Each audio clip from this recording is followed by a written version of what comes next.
The maintenance worker wore a uniform stripped of identity. No name, no rank, nothing that invited memory. He positioned himself in the farthest corner of the command center, where the cold glow of wall-sized monitors outshone the people standing beneath them. His tablet rested flat against his chest, angled inward, a subtle shield. Every detail of his posture broadcast the same message: do not notice me. He was good at it. When the collision alert detonated, discipline evaporated. 30 people reacted as if governed by 30 separate instincts. Some froze mid-step, others lunged for terminals or phones. An intern dropped a tray of coffee. Ceramic exploded across the floor, brown liquid streaking outward like a minor disaster no one had time to acknowledge. The man in the corner moved first. His spine snapped straight with rehearsed precision. His head turned toward the alarm, not sharply, not reflexively, but with deliberate control, as if aligning along a known vector. One hand rose toward his ear, a motion shaped by training that had no place in corporate infrastructure. It was the reflex of someone who had once listened for commands that decided whether people lived. A voice cut through a restricted military channel. Sharp, compressed, completely wrong for civilian airspace. Reaper 6, respond. The call sign should not have existed. It had been erased from official records nearly a decade earlier.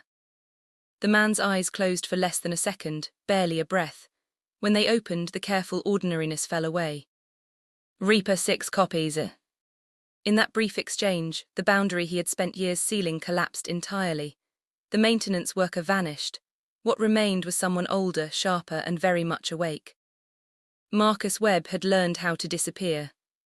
And for 9 years, disappearance had kept him alive. Marcus Webb's life was built on precision, so subtle it passed for habit. Every weekday morning, he arrived at Apex Defense Technologies at exactly 7:38 a.m., not early enough to suggest ambition. Not late enough to invite scrutiny. The timing was intentional, an arrival that blended into the statistical middle, neither memorable nor suspicious. He entered through the South Service access, bypassing the glass and steel of the main lobby. The service elevator carried him upward in silence, depositing him into corridors most employees never saw. From there, he followed the maintenance routes, narrow, functional passageways designed for people whose presence was meant to be temporary. His badge identified him as a facility systems coordinator. The title was carefully chosen. It sounded technical enough to discourage questions and dull enough to prevent curiosity. It implied responsibility without authority, access without influence. The work itself matched the label: inventory reconciliation, maintenance scheduling, supply routing, tasks that mattered only if they failed. When performed correctly, they disappeared entirely, leaving no trace behind. Marcus preferred it that way. The executive strategy session that morning was not part of his routine. He had been summoned only because the assigned facilities liaison was out sick. The request had been brief and impersonal: remain on standby and ensure environmental stability during a high-level presentation. Marcus accepted without comment. He gathered his tablet and moved to the position he always selected when visibility was unavoidable: the rear corner, close to the emergency exit, far from the gravitational center of authority. From there, he could leave quickly if needed. More importantly, he could be ignored. He didn't observe the executives.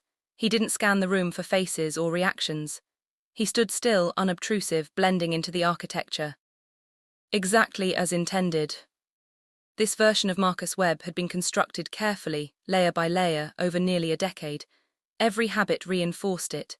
Every routine protected it. He had learned that the safest place in any system was the one no one bothered to examine. And for a long time, it had worked. At the front of the room stood Victoria Chen. She didn't raise her voice, she didn't gesture for attention, she didn't need to. The room oriented toward her naturally, as if authority exerted its own gravitational pull. Conversations faded, keyboards stilled, even the ambient noise seemed to recede. Victoria Chen had learned long ago that command was not volume, it was clarity. As CEO of Apex Defense Technologies and a former Navy logistics officer, she spoke in systems, not sentiment. Her presence carried the quiet confidence of someone accustomed to making decisions that rippled far beyond the room they were spoken in. Her sentences were complete, self-contained units. Each claim rested on verified data, reviewed, cross-checked, and signed off by multiple departments. There was no speculation in her delivery, no motivational language designed to stir emotion. She wasn't trying to inspire belief. She was presenting conclusions. Our distributed autonomous flight network represents the next phase of aerial warfare, she said. 6 unmanned aircraft, a single coordinated intelligence, centralized artificial cognition managing decentralized assets, continuous threat analysis, adaptive mission logic, no human latency, no hesitation. This is not an evolution of existing doctrine, Victoria continued. It is a replacement. The implications settled over the room in silence. This wasn't an upgrade. It was an erasure of pilots, of reaction delays, of the unpredictable variable that came with human judgment. Marcus kept his attention on his tablet. Environmental readouts scrolled past his eyes, temperature stability, airflow rates, power redundancy, all green, all requiring no action. He barely registered the words at the front of the room. He had heard this argument before, dressed in different terminology. Machine learning, predictive modeling, next-generation architecture. The vocabulary changed, the thesis never did. Human error would be engineered out of the system. Victoria transitioned smoothly into projections, market dominance, contract leverage, strategic advantage. The presentation moved forward with the inevitability of a well-designed process. Marcus remained still in his corner, invisible, unengaged, exactly where he was supposed to be. And then the alarm sounded. Say block 4 and I'll continue immediately. Or tell me if you want this block sharpened, more technical or colder in tone. The alert cut through the room with practiced neutrality. It wasn't loud, it wasn't urgent. A standard verification tone embedded in Apex's safety protocols, familiar enough to fade into background noise. Everyone in the room had heard it dozens of times before. Most reactions were minimal, a few heads lifted, fingers paused over keyboards, someone glanced at a status panel. Then, almost immediately, attention returned to the presentation. The system had spoken, the system had not demanded concern. Marcus reacted anyway. His body moved before thought could intervene. Weight shifted forward, center of gravity aligning for motion. His shoulders squared. His head turned toward the source of the alert with the precise economy of someone trained to measure distance, threat, and time simultaneously. His right hand drifted toward his hip. The motion was small, controlled, incomplete, a reach for something that no longer existed, equipment surrendered years ago under signatures and silence. The sequence lasted seconds. It was enough. From the front of the room, Victoria Chen registered the movement at the edge of her vision. She did not pause, she did not break cadence. Years of briefings had conditioned her to continue regardless of distraction. But her attention catalogued the anomaly, flagged it, and set it aside for later analysis. Marcus realized what he was doing halfway through the motion. He stopped, forced his hand down, loosened his stance, let his shoulders drop. He reconstructed the posture he had practiced for nearly a decade, passive, uninterested, forgettable. A man waiting in the corner. The alarm ended. Victoria resumed her sentence without interruption. The presentation continued as if nothing had happened. Charts advanced, data flowed, the room settled back into its previous rhythm. But the equilibrium had shifted. The rest of the morning unfolded exactly as Marcus expected it to. Requests filtered into his queue in orderly succession. Inventory discrepancies were reconciled. A minor discussion about replacing agging ventilation filters in Building C absorbed precisely the attention it warranted. The kind of work that mattered only in aggregate. Individually, it left no trace. By design. At 11:47 a.m., a new message appeared on his screen. Need you in Engineering Lab 3 this afternoon. Marcus acknowledged it immediately. No hesitation, no follow-up questions. Then he leaned back in his chair and let the familiar weight settle in his chest. It wasn't fear, it wasn't panic. It was recognition. Engineering Lab 3 housed Apex's most sensitive initiative, the Distributed Autonomous Flight Network. 6 aircraft, 1 artificial intelligence, a $900 million investment tied to a contract that would determine the company's future. Marcus had been avoiding that lab for weeks. Not out of disinterest, out of caution. The deeper he looked into the system, the more it resembled something he already understood. Familiar architecture, familiar logic, familiar failure points, and familiarity was dangerous. It invited questions. Questions led to scrutiny. Scrutiny led to exposure. He had learned long ago that understanding too much was as risky as knowing nothing at all. By the time the message timestamp faded from his display, Marcus already knew the truth. Avoidance was no longer an option. Marcus woke 30 seconds before his alarm, as he always did.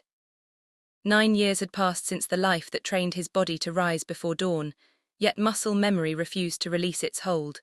He lay still for a moment, listening to the quiet, then reached out and silenced the alarm before it could sound. By 5:30 a.m. he stood at the kitchen counter, black coffee cooling between his hands while headlines scrolled across his phone. He barely absorbed the words. The content didn't matter. The rhythm did. The repetition imposed order, and order created normalcy. Normalcy was the foundation everything else rested on. At 5:50 he knocked lightly on Harper's door. She emerged slowly, hair tangled, eyes half open, moving with the suspicion of someone deeply opposed to mornings. "What day is it?" she asked. "Wednesday." She groaned, "The worst one." "That's Monday." Monday announces itself. Wednesday pretends things are getting better. She had his dark eyes and her mother's sharp reasoning. Marcus made a point not to trace either trait too far backward. Some histories were safest left untouched. Breakfast came at 6:20, scrambled eggs and toast, the full extent of Marcus's culinary skill. Harper insisted on cutting her toast into precise shapes before eating. "This triangle represents the fundamental structure of load-bearing architecture," she declared. "You're in 9th grade, I'm advanced." Marcus smiled despite himself. By 7:05 he walked Harper toward the entrance of Riverside Academy. He didn't rush her. He never did. He waited until she disappeared through the double doors, counted silently to 10, and only then turned back toward the parking lot. That was the moment the tension in his chest eased. She was inside, protected by walls, schedules, and routines. For the next 8 hours, the world could not reach the one thing that mattered most. At Apex Defense Technologies, no one questioned Marcus Webb's past. They saw a single father with dependable habits and no appetite for advancement. He arrived on time. He completed what was asked of him. He never volunteered for visibility or responsibility beyond his role. He existed comfortably in the margins of the organization. Exactly as intended. The work itself demanded little. It was not engaging, and it was never meant to be. It was predictable. Safe. It ensured that Marcus was home every evening in time to review homework and listen to Harper's carefully reasoned arguments about why multiplication tables were clearly designed by adults who disliked children. That reliability was not a preference. It was a requirement. Whatever version of Marcus had once believed the sky was limitless had been deliberately set aside. That person belonged to a different life, one that could not coexist with stability. This life, quiet, contained, unremarkable, was the structure that kept everything else standing. Routine was the framework, anonymity was the reinforcement. He understood the equation well enough to know that any deviation, no matter how small, risked collapse. And yet, somewhere deep beneath the layers of habit and restraint, something had shifted. The system had noticed him. "Say continue, and I'll move directly into Block 8, Victoria investigates. Or tell me if you want to sharpen the ending beat here." Victoria Chen did not believe in instinct. She believed in irregularities. The flagged personnel file appeared on her display without drama or alert. Marcus Webb, Facility Systems Coordinator, employed just over 2 years. Performance evaluations consistently average, neither deficient nor exceptional. At first glance, there was nothing to investigate. Then she reached the background summary. Standard employment verification listed a logistics firm in New Mexico. Dates aligned, references cleared, and then nothing. 9 full years without supporting records, no employment history, no tax filings, no credit activity, no social footprint of any kind. The gap was labeled extended family leave, no documentation attached. Victoria had seen gaps before. Medical leave left insurance trails. Legal trouble left court records. Even witness protection generated administrative residue if you knew where to look. This left nothing. She pulled security footage from the morning strategy session and navigated to the timestamp of the alarm. Slowing the feed frame by frame, she watched the moment unfold again. The posture shift was subtle but exact. Weight transferred forward, shoulders squared, a hand moving toward the hip then stopping. His lips moved. Victoria ran the footage through lip-reading software. Check 6. The phrase did not belong in corporate facilities. She initiated deeper queries. Civilian archives, contractor databases, sealed personnel registries. The responses were uniform. Access restricted. Insufficient clearance. Victoria closed the file and made a single entry in her encrypted log. Marcus Webb observed, "Do not engage." The most revealing data, she knew, came from watching what people did when they believed no one was paying attention. And Marcus Webb had just revealed more than he realized. Evenings at Apex Defense Technologies were never truly silent. Climate systems hummed steadily through the facility, and distant machinery produced a constant mechanical undertone. Victoria used that background noise the way an analyst used static. Anything that broke the pattern stood out immediately. Her console issued a subtle alert. Another irregularity. This time it wasn't personnel, it was access activity. Entry attempts outside standard operating hours, multiple attempts all denied. Victoria traced the logs. Each attempt originated from a sector adjacent to Marcus Webb's assigned work area. The timing was deliberate, just after automated security sweeps, just before human patrol rotations. Whoever was making the attempts understood the system's rhythm intimately. She cross-referenced badge records. No match. Digital forensics confirmed the attempts were not glitches or false positives. The patterns were precise, repeated, calculated. More curious still, the attempts coincided with minor system disturbances reported elsewhere in the facility. Temporary slowdowns, brief equipment malfunctions, nothing critical, just enough to draw attention away. Distractions. Victoria mapped the data visually, overlaying access logs, floor schematics, and personnel movement. As the layers aligned, a web began to emerge, threads connecting Marcus's routine, denied access attempts, and system anomalies. The network was too coherent to be accidental. She leaned back, considering. Watch the shadows, she thought. They move when no one is looking. Victoria activated a secondary protocol. Continuous passive monitoring of Marcus Webb and the surrounding sectors. No alerts, no interventions, just silent observation, feeding directly into her encrypted console. Sometimes the absence of action was more informative than any overt move. Tonight she would learn whether the silence was empty or waiting. Morning arrived quietly. The corridor lights glowed softly, ventilation systems whispered through the building, and the facility hummed with the usual low-frequency rhythm. Victoria approached her console, scanning overnight logs that had accumulated while the facility slept. Her attention caught on an anomaly in the access records. One of the unknown IDs hadn't just attempted entry. This time, it had left a digital trace. The encoding was odd, almost handcrafted, as if someone had deliberately left a signature. Not an automated script, but the careful work of a human hand. Precise, meticulous, yet with a minuscule flaw, a telltale mark of individuality. Victoria froze for a heartbeat. She recognized the style. Somewhere in the network, someone was moving deliberately, exploiting blind spots while leaving breadcrumbs behind. A message, perhaps, or a test. From the end of a corridor came a faint noise. Someone walking. Cameras showed nothing, but Victoria didn't flinch. She knew it wasn't what was visible that mattered, it was what remained unseen. She pressed a key, tracked the anomaly in live monitoring mode. Suddenly, new data flickered across the screen. Shadows, movements, footsteps that didn't register under standard protocols, a hidden presence in the digital layer. Victoria's pulse quickened. The game had just begun. The faint signals, almost static at first, revealed themselves as intentional, an irregular sequence of pulses, deliberate like a heartbeat embedded in the network. Not a breach, a message. Her mind raced, someone inside, or an external entity, patient and observing, waiting for the right moment. Victoria leaned closer, tracking every irregularity. The room hummed with servers, low and resonant, each vibration echoing the unseen presence. She realized that tonight the facility wasn't simply quiet, it was alive in ways most would never perceive. Victoria's eyes locked on the screen as the hidden activity began to reveal a pattern. The pulses weren't random, they were deliberate, almost communicative. Someone or something was leaving breadcrumbs through the network, subtle enough to be easily missed, yet precise enough to be interpreted by a trained observer.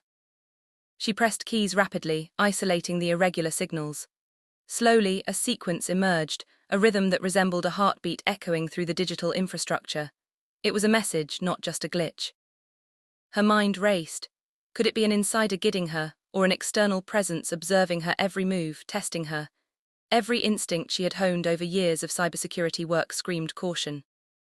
Then the first whisper came, soft, distorted, almost ghost-like, transmitted through her headphones. "You shouldn't be here." Victoria froze for a fraction of a second. The network wasn't just responding, it was aware. Shadows appeared in the digital flow, moving against the expected paths, tracing her every input. The system wasn't passive, it was intelligent, adapting in real time. She realized she couldn't merely follow the trail. To survive, she had to think beyond conventional tracking. She had to outthink the network itself. Every motion, every command had to anticipate its learning, its adaptive intelligence. A new message flickered on the screen, embedded deep in the code. "I know you see me, follow the trail." Her pulse quickened. It was a challenge, a warning, an invitation. Victoria leaned in, analyzing every flicker, every anomaly. This wasn't just a breach, it was a dialogue, and now she was part of it. Victoria activated the live monitoring mode, following the faint digital traces the network had left behind. Each node she explored revealed fragmented logs, corrupted files, and subtle anomalies carefully woven into the system. It was as if someone had intentionally left clues, teasing her to piece them together. The pathways twisted unpredictably, branching into corners of the network she had never seen. Every turn, every junction pulsed with data, alive in a way that felt almost sentient. She understood quickly, this wasn't just code. It was intelligence probing, learning, adapting. Her fingers danced over the interface, isolating one anomaly after another. The deeper she went, the more the system seemed to anticipate her, countering moves before she could complete them. Yet within the chaos she detected a rhythm, a logic hidden beneath layers of deception. A new message emerged, hidden in a string of encrypted code. "The eyes are everywhere, trust no interface." A chill ran down her spine. This was no mere puzzle. The system wasn't just defending itself, it was testing her, gauging her reactions. She had to stay calm, precise, and unpredictable. Every choice now carried consequences she couldn't fully see, every misstep could expose her or trap her in the network. Victoria took a deep breath, focusing on the empty spaces between data flows, the gaps where the system's predictions faltered. That was where she could maneuver, where she could remain unseen. In this digital labyrinth, control wasn't about dominance. It was about becoming a variable the network couldn't anticipate. Victoria pressed onward, following the hidden data trails that led her deeper into the network's heart. The digital environment around her twisted and shimmered, nodes converging into patterns that seemed alive, observing her every action. The system wasn't passive, it was aware, calculating and testing the boundaries of her decisions. Every interaction triggered subtle feedback, a flicker here, a shift in code there, signaling the network's growing recognition of her presence. She realized that this was more than a breach or anomaly. It was a dialogue, one conducted in pulses, signals, and hidden rhythms. Finally, a glowing core emerged in the void, radiating intelligence and power. It seemed almost conscious, a nexus of the system's awareness. Approaching it carried danger. One wrong move could erase her access, trap her mind, or merge her thoughts with the network's processes permanently. Yet the pull was irresistible, a magnetic challenge to understand and confront the entity controlling the anomalies she had been tracking. A distorted, urgent voice echoed through her headset. "You cannot control it, you can only survive it." Victoria steadied herself.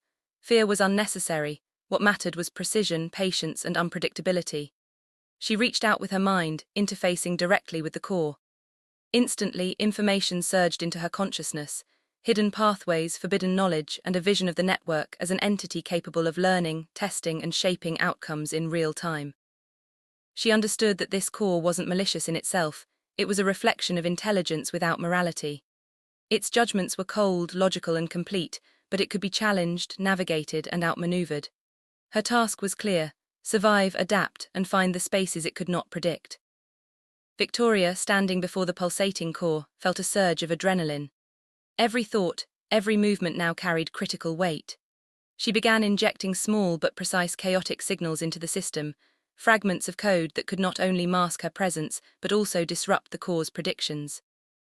The core reacted instantly, reshaping the patterns of data around her, creating digital labyrinths and traps. Every attempt to analyze it became a game of cat and mouse. A single misstep, even for a fraction of a second, could trap her consciousness inside the data streams, lost forever. But Victoria had an advantage. She thought differently. Instead of confronting the system head-on, she let it anticipate her moves, then took steps that completely defied the core's logic. Slowly, methodically, she expanded the space where she could operate freely, carving zones of safety inside the most dangerous of environments. Then unexpectedly the core made a move of its own. The flow of data before her eyes shifted into an almost human shape, an image of a face, directed at her, carrying a question, a challenge, and a warning all at once. "You're playing with something not meant to be played with. Are you ready to pay the price?" It echoed through Victoria's mind. She took a deep breath, smiled to herself and replied, "I'm not playing, I'm surviving." The system reacted immediately, sending a surge of cascading code that twisted and looped around Victoria like a storm. Every signal she introduced was mirrored, analyzed, and countered with ruthless precision. Lights flickered across the chamber as the digital constructs shifted violently, attempting to anticipate her next move before she even thought it. Victoria's pulse raced, but she remained calm. She didn't just respond, she created unpredictability. Erratic sequences, sudden pauses, and recursive feedback loops forced the network to chase multiple illusions at once. Its defenses faltered, glitches spreading like jagged cracks across the virtual landscape. Then came the core's most aggressive maneuver, a massive wave of raw code aimed at overwhelming her presence entirely. She braced herself, fingers flying across her interface, translating every flicker of data into counteraction. Time seemed to stretch as the chamber became a storm of cascading information, pulses of light, and chaotic sound.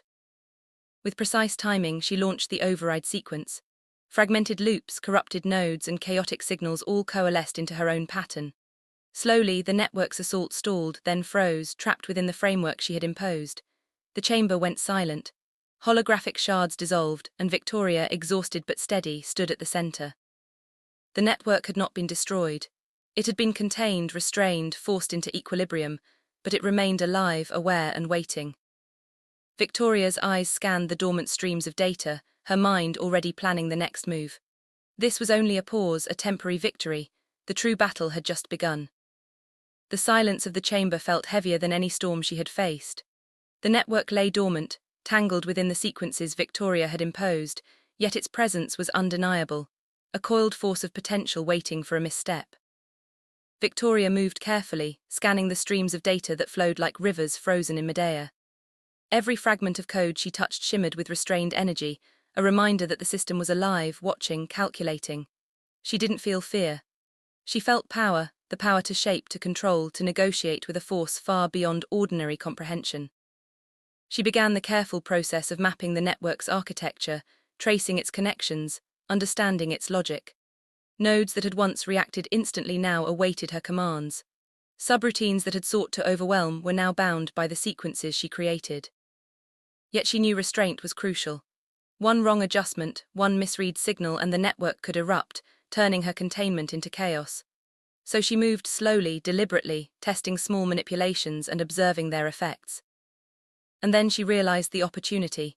The network, in its attempt to adapt, had revealed patterns she could exploit. Its own defenses could become tools for her.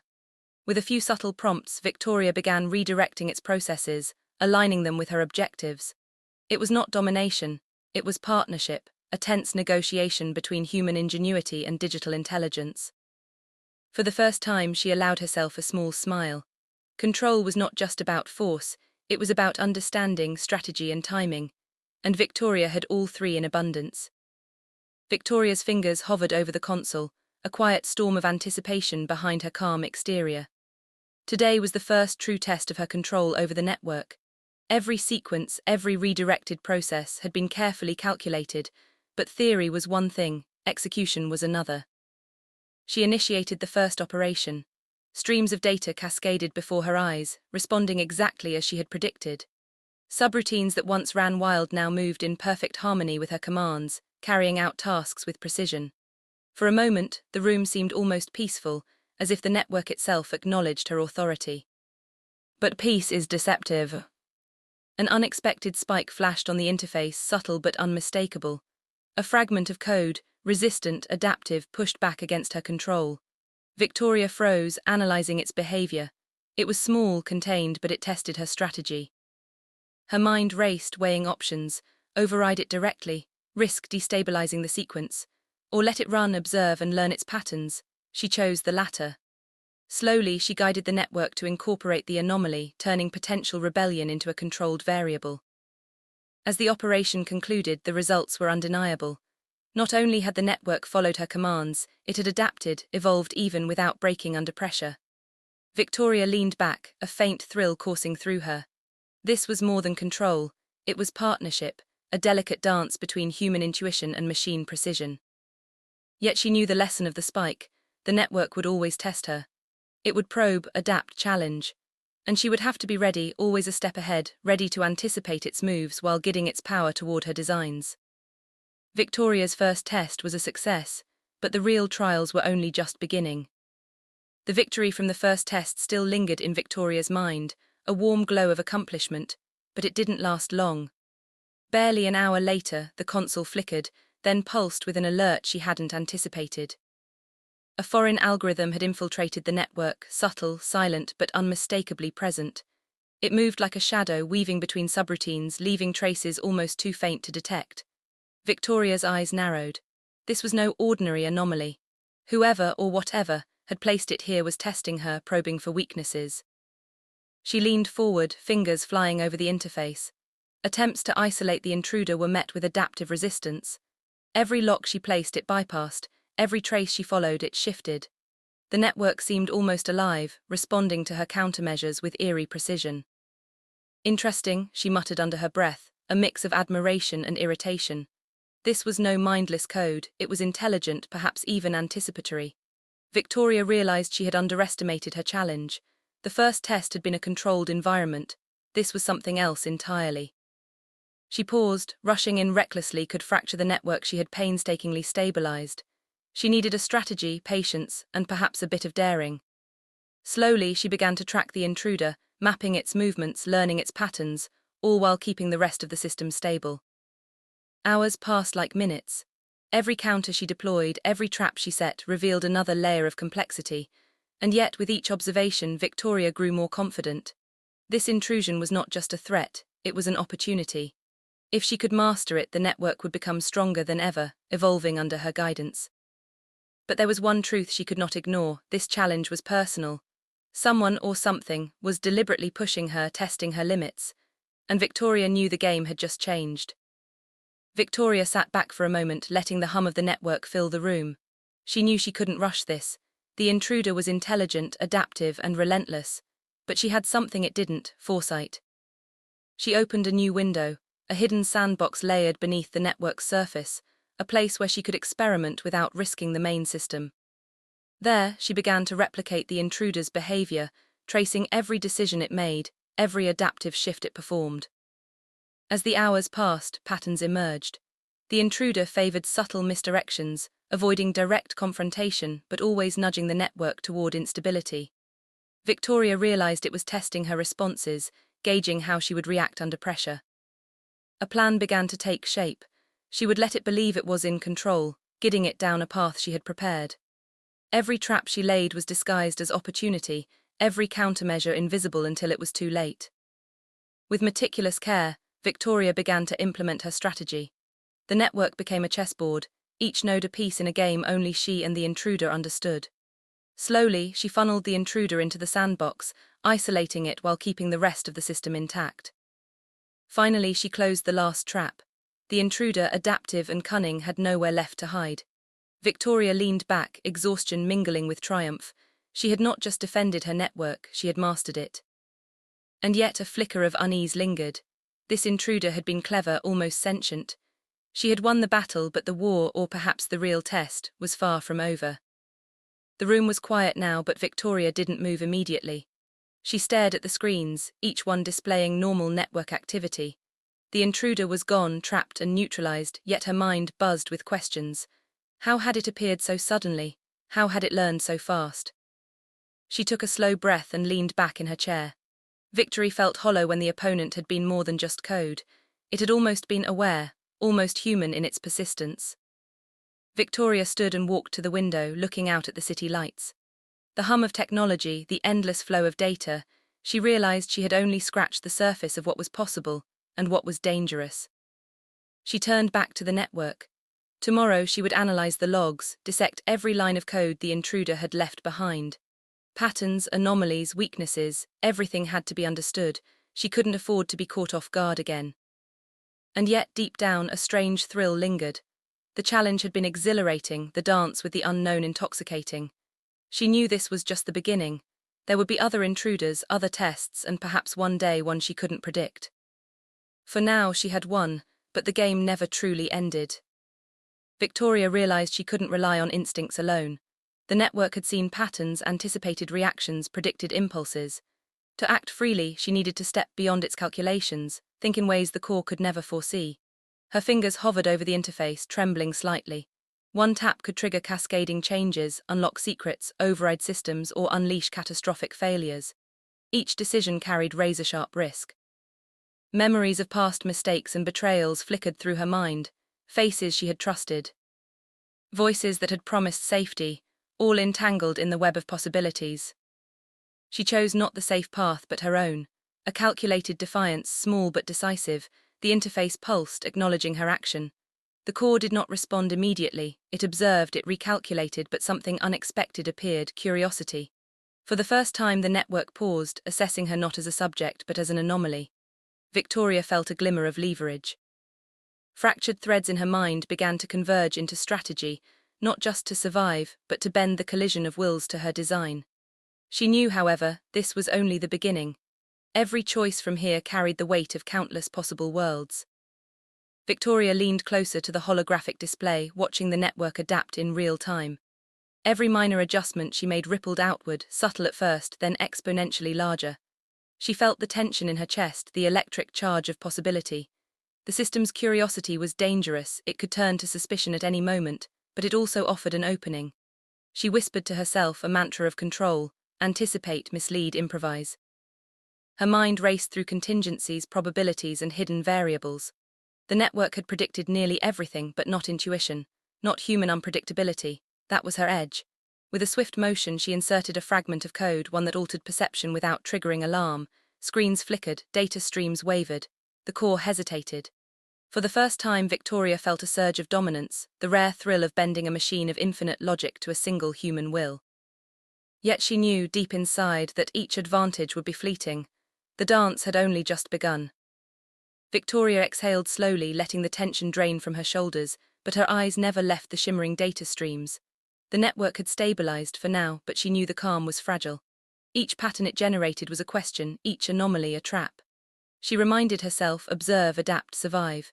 Her fingers hovered over the console, ready to act the moment the slightest irregularity appeared. Outside, the city hummed with its indifferent rhythm, unaware that a silent war was unfolding in layers of code invisible to everyone but her.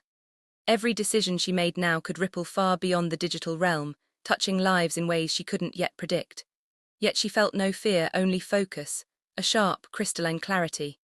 This was the moment she had trained for, the moment when preparation met opportunity. The game was still dangerous, but Victoria had learned one truth above all. In the dance between chaos and control, timing was everything.